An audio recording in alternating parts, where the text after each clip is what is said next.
perkenalkan, nama saya Sapna dan dari Universitas Telkom Bandung.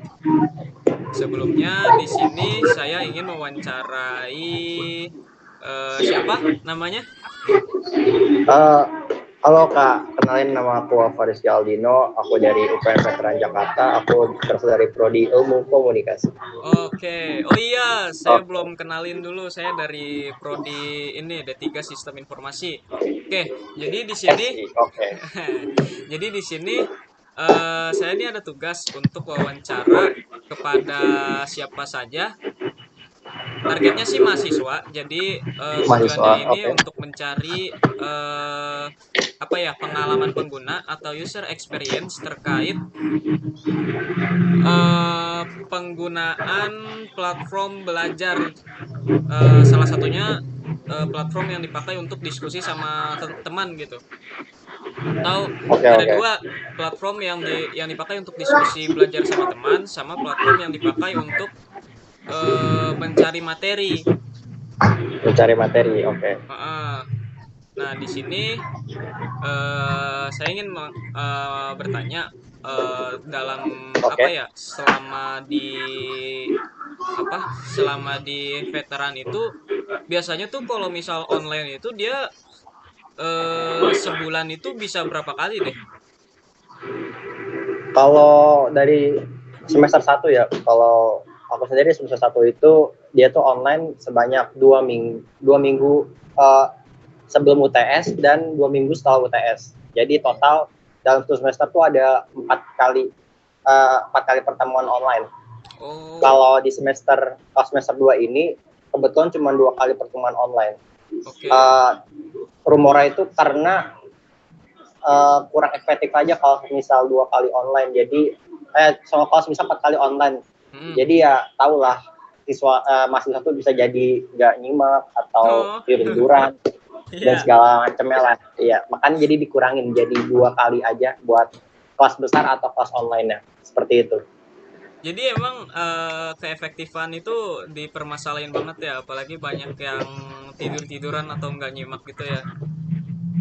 Bener banget. Salah satunya sih saya sendiri pernah ngalamin. Ya. Jujur, ya jujur ya, jujuran aja. Heeh. Tapi kalau pas prakteknya langsung dipraktekin nggak teori doang, baru saya sendiri Ah, paham itu. Jadi oh. percuma kalau jelasin doang tapi nggak dipraktekin, kalau menurut saya ya zonk gitu loh. Jadi ada masalah juga selain antusias siswa juga sama cara ngajar dosen juga ya. Betul banget. Nah, Cara ngajar dosen juga berpengaruh. oh. Nah, kalau semisal cara ngajar dosen nggak begitu efektif, misal satu sesi ini udah selesai online, terus materi yang Kak Aldo terima nih nggak nyambung gitu loh, nggak masuk di otak. Itu cara Kak Aldo buat ngerti atau buat mempelajari kembali itu gimana? Sedangkan saat itu kondisinya sedang online gitu. Kalau dari aku sendiri sih ya ada dua cara. Yang pertama itu aku kemungkinan bakal nanya ke dosen yang habis ngajar di kelas online aku terkait materi yang dia sampaikan, dan aku tanya materi apa yang nggak aku pahami itu ke dia. Hmm. Dan kedua aku bisa belajar mandiri, dan biasanya aku tuh cari-cari AI deh. Maksudnya cari materi dari AI, terus aku pakai prompt AI. Prompt tuh kayak you know lah prompt ya. Ya. Nah, aku ngetiknya tuh kayak simpulkan materi, misalnya komunikasi antar pribadi Heeh. berkaitan dengan kemaslahatan masyarakat dalam berkomunikasi. Nah, aku promptnya tuh singkatkan dan singkatan materi tersebut kayak gitu. Oke. Kalau dari aku sendiri pakai AI, kalau enggak dari tanya dosennya langsung. Kalau Ah. semisal kalau semisal kredibilitas dari AI menurut aku sendiri kurang, balik lagi tanya ke dosen gitu buat mastiin validitasnya itu. Oke, kalau semisal ada posisi di mana dosen itu low respon banget gitu, nggak bisa ngejawab Gua atau respon. bahkan istilahnya ngacangin atau centang biru aja. Itu gimana tuh cara untuk memvalidasi bahwa materi itu yang diberikan oleh AI itu benar? Oh, jadi istilah kata udah dibaca tapi nggak Iya, ditanggepin gitu ya. iya. Jadi kan mau nggak mau Aduh, harus mandiri banget gitu. Nggak ada mandiri yang banget. ngasih tahu. Ah, kalau dari aku sendiri, kan aku kan dosen yang ngampu mata kuliah, kayak misal aku nanya yang nggak aku paham ke AI itu mata kuliah atau komunikasi antar pribadi, itu kan yang ngampu mata kuliah komunikasi antar pribadi tersebut dosen tuh nggak cuma satu, ada dua bahkan tiga atau mungkin empat juga. Nah aku bisa nanya ke semua dosen tersebut, empat dosen yang ngampu mata kuliah komunikasi antar pribadi tersebut. Jadi kalau semisal emang itu nggak dibaca terus mau respon aku ganti dosen lagi, bertanya lagi, Iya. ganti lagi kayak gitu. Tapi kalau amit-amit sampai semuanya nggak, amit-amit banget ya nggak ngerespon, ya udah aku bakal keep dulu atau mungkin aku bakal diskusi lagi bareng teman-teman yang istilah kata menyimak pemaparan dosen yang online tersebut. Paling gitu sih. Oke. Ya. Ada nggak sih posisi di mana Kaldo ini meragukan jawaban dari AI ini gitu? Atau enggak, ada nggak sih posisi di mana AI ini malah ngawang jawabannya, kayak awalnya jawab A, pas ditanya ulang jawabannya B. Itu cara alternatif selain untuk bertanya kepada dosen dan teman tuh apalagi? Kalau semisal jawaban dari A itu ngaco gitu ya Iya. istilahnya. Ngaco. Jujur Heeh. aku pernah kayak gitu ngaco. Nah, itu pertanyaan agak aneh tentang filsafat gitu, dia aku iseng-iseng nanya kayak itu, menurut aku itu kurang nyambung dari jawaban AI. Hmm. Nah mumpung menurut aku teman-teman aku tuh pas aku diskusi nggak nyambung, takutnya ya apalagi kalau sama dosen terus aku disuruh respon gitu, aku waktu itu belajar dari YouTube, cari-cari informasi Ah. teman-teman dari YouTube atau dari Instagram. Mm-mm. Kebetulan aku juga follow Instagram tentang filsafat-filsafat gitu. Hermenita ID salah Heeh. satunya, dan juga Neo Historia kalau tahu, Heeh. yaitu aku follow itu. Terus juga kalau dari YouTube itu namanya ada, sama juga sih Hermenita sama Neo Historia itu, cuman lebih ada juga filsafat stories gitu deh di YouTube-nya. Nah aku Ah. biasanya lihat dari situ juga gitu, atau enggak dari TikTok juga bisa kayak gitu. Jadi aku manfaatin media sosial buat aku nyari jawaban tersebut. Oke. Iya. Tapi kalau untuk filsafat TikTok, TikTok yang bener kan? Iya bener lah. Coba nggak yang aneh-aneh. Ya, I know sih emang uh, banyak yang disalahgunain TikTok, apalagi di filsafat. Nih, pernah nggak sih ngebayangin ada suatu platform atau website yang dimana semua yang Kaldo cari ini ada di situ, kayak materi berbasis teks, kayak artikel yang ada tulisan teksnya, misal kayak pernah lihat ini nggak sih, PDF yang bisa kalau diklik itu ada linknya buat merujuk ke bab tertentu gitu, kalau diklik langsung ngedrop ke bawah. Jadi platform yang langsung ketemu semua sumber gitu ya Iya, buat iya, nyari materi misalnya. iya. Jadi kayak ada bab satu, bab 2, bab 3, terus juga ada videonya, dan setelah itu ada tempat atau forum yang dimana itu isinya orang-orang yang emang lagi mempelajari juga. Jadi isinya tanya jawab. Hmm, kebetulan waktu itu ada namanya, tapi pas SMA sih aku temunya, Oh, nggak apa-apa tuh kalau SMA. kenapa? Kalau akhir-akhir ini nggak ada tuh nama Hmm. aplikasinya Checkmate. Dia itu sama kayak dibantu AI buat nyari jawaban matematika gitu. Jadi di situ selain kita bisa kayak jawaban tentang matematika yang tidak kita tahu terus di problem solving oleh AI-nya, kita juga bisa diskusi dengan tutorial langsung, tapi harus premium sih, minusnya kampret. Oh, jadi masalahnya ini ya, Iya, premium. Tadi namanya apa? Checkmate, Check map. cek checkmate, checkmat gitu sana. Oh, checkmate. Iya.